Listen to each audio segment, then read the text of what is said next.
The story begins with a girl who regains consciousness in a dark room. As soon as she turns her head, she sees a dried-up corpse lying in front of her, with hollow eyes that look like empty pits. The room is cold and damp, and her hands are tightly tied with thick ropes. As she tries to free herself, strange footsteps are heard approaching from outside. Out of fear, she hides in a nearby cupboard. Suddenly, the door slowly creaks open, and a woman enters. Her gait is off, and her face is terrifying. Not finding the girl there, the woman goes mad with rage and starts screaming while holding a knife. Her eyes fall directly on the cupboard. As she starts to open the cupboard door, the girl suddenly bursts out and runs away. After a brief struggle, she tries to escape through a small tunnel-like passage nearby, but she fails. When she regains consciousness again, she sees the same terrifying woman sitting in front of a mirror, arranging the remaining strands of her hair. The villagers call her Chaba, a woman who lost her child in a horrific fire and has since lost her mental balance. Now she kidnaps other people's children to fill the void in her life so that no child can ever escape her again. Chaba treats them so cruelly that just hearing about it can make your soul tremble. As children started disappearing from the village, the parents began searching for them. Cries of children were heard from Chaba's house, and the villagers became enraged. When they saw the condition of the children, they were furious and beat Chaba mercilessly, even clawing at her face. Then in a fit of rage, they hung her from the roof of her house. But all of this was actually a part of a movie scene. After watching this scene, the film's producers were so disturbed that they walked out of the theater. On the stairs, ran into the director, who said that the scene should be removed from the film. The producer said nothing, just gave a deep smile. As soon as she returned to the theater, she felt like a familiar face had gone inside, but there was no one inside. Only the same hanging scene was playing on the screen. And just as he was about to leave the theater, something happened that shook him to his core. He turned around, and his scream echoed through the entire theater. Now the second phase of the story comes forward. Shane, a projection operator who had once fallen into addiction. Things got so bad that he even sold his girlfriend's watch. Now he had teamed up with his friend to try a new trick. They decided to steal a copy of a new horror movie labeled Coming Soon and record it. Shane was standing at a bus stand about to buy 2 lottery tickets when his ex-girlfriend Sam showed up. The moment Sam found out Shane was still following his old ways, she left angrily without saying a word. As she was leaving the office, she kept feeling like someone was following her. Suddenly, a shadow appeared, floating in the air, resembling a familiar face. But before she could understand anything, the shadow started moving toward her. Actually, it was Sam's birthday today, and it was all a prank by her friends. As soon as everyone left, Shane and his friend Shomba began planning the theft. Shomba's job was to record the film, and Sam was to operate the projector. But as the film started, Shane fell asleep. When he woke up, it was already 6 o'clock in the morning.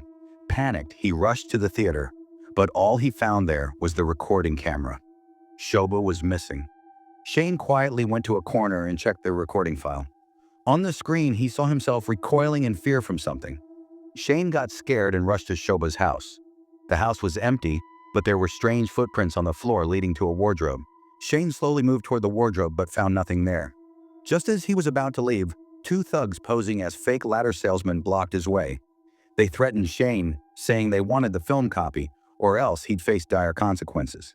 Terrified, Shane went back to the theater and started recording again. But then, the same footprints appeared in the film that he had seen at Shomba's house. Shane sensed something was wrong and called Shomba. But to his shock, the phone's ringtone was coming from inside the theater itself. What appeared on the screen next left Shane stunned. Shomba was on screen, but his eyes were missing, and he was holding Shane's phone. Shane panicked and started to run out. Just then, he caught a glimpse of a terrifying woman in the theater, the same Chaba whose story was shown in the film. As soon as Shane turned around, he clearly saw Chaba. Scared out of his mind, he ran towards the parking lot, but even there he found no peace. When he reached home, strange sounds were coming from the shower. He pulled the curtain back and saw a woman combing her hair, but the next moment, there was only a comb lying there, tangled with bizarre strands of hair. The next day, Shane saw the film poster, and beneath it was a line, based on a true incident of Chaba. Reading that gave him goosebumps. Disturbed by the recent horrifying events, Shane began checking the recording frame by frame. That's when, in one frame, he saw the shadow of a strange woman. exactly the same way he had been feeling everywhere. Shane's heart sank. What shocked him even more was what he saw through the editing room window. Someone was sitting in the theater seat who looked exactly like that woman. He immediately ran toward the hall, but no one was there. His strange behavior caught Sam's attention. She followed him to the editing room and watched the recorded video on the camera. She realized that Shane was caught in something strange. But when she found out that Shane had recorded all of it himself, she got angry. Shane, scared, told her the truth, that the woman was a spirit and his friend Shamba had also fallen victim to her. Sam didn't believe him and mocked him, saying Shane was probably high again. But out of suspicion, she called Shamba, who didn't answer despite repeated attempts. She glanced at the poster and felt something was definitely wrong. Could there really be some truth to what Shane was saying? Shane, sitting sadly in one corner of the theater, met Sam and returned her old belongings that he had sold.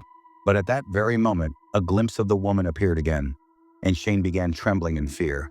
He thought that leaving the theater would fix everything. But the spirit wasn't just an ordinary ghost. She would appear right in front of your eyes, blending into a crowd of people. Shane, terrified, ran straight into the elevator. But that was his biggest mistake. As soon as the light went out, Shane realized the woman was now behind him. He tried to break open the elevator doors but collapsed unconscious. When the other employees found him, he was convulsing on the floor. Sam thought maybe his old addiction had returned, but a friend mentioned that after the breakup, Shane had left everything behind. To find out the truth, Sam started looking up information about the film on the internet. There it was discovered that during the shooting of this film, several unusual incidents had occurred. And the most shocking thing was that Chaba's woman was actually real. The villagers said she used to kidnap children and take out their eyes. When Shane regained consciousness, Sam asked him the truth. She still couldn't believe that Shamba's death had happened because of that spirit. According to the film's story, to get rid of the curse, it was necessary to burn Chaba's corpse. But no one knew where the body was.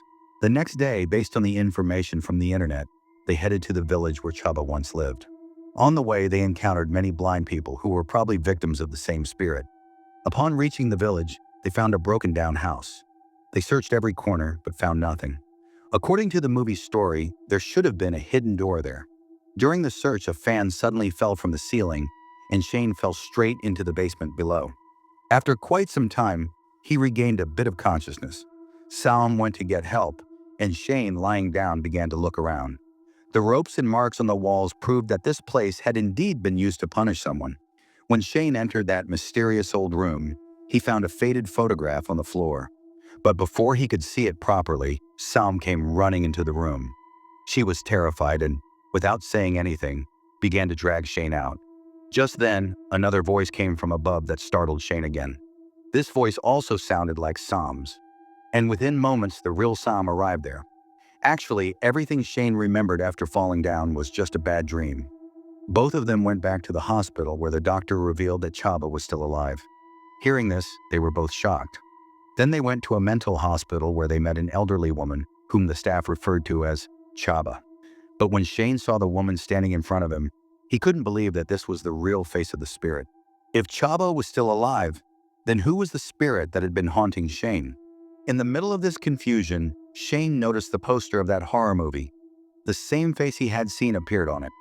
To find out the truth, they went to the film's production company. But the guard told them that no one had come there for a week. That night, they quietly snuck in and began watching the old film reels. What they discovered there left them shocked. During the shooting of the film, an accident occurred in which the actress playing Chaba had died. Her death happened on that very set, and now it is said that whoever watches her scene becomes her next victim. It seemed like the entire film crew had already fallen prey to this ghost. Now Shane decided that to protect Sam from the curse, he would go to the theater alone and burn all the film reels. But as soon as he arrived, he was surrounded by suspicious men who sold pirated copies. They threatened him with dire consequences if he didn't hand over the reels.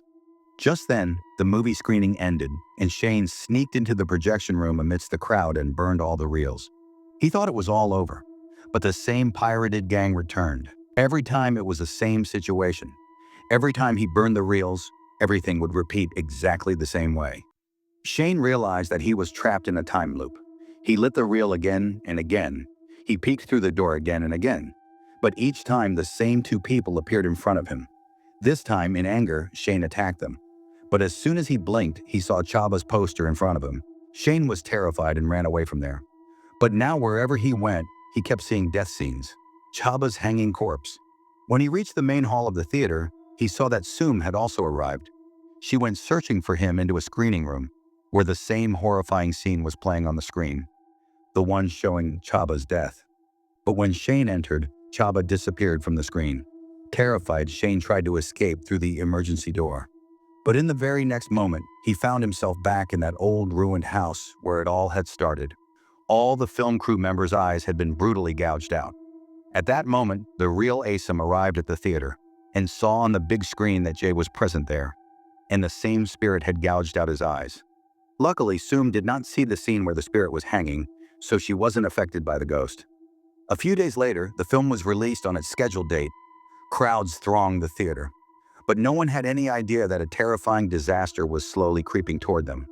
This film didn't just showcase fear, it also exposed the greed and blind selfishness hidden within humans. When a person chases only benefits and desires, they sometimes cross the limits of humanity. Chaba, in an attempt to fill the void left by her lost child, kidnapped innocent children and treated them inhumanely. On the other hand, Shane stole the film for his own gain and pirated it. Every action has a consequence, and in this story, the consequence came as a curse that kept pursuing the guilty. This message forces us to think that even our smallest greed can become a severe punishment for someone else. With this, the story ends here. Suggest the movie I should recap. Also subscribe to the channel. Thanks for watching.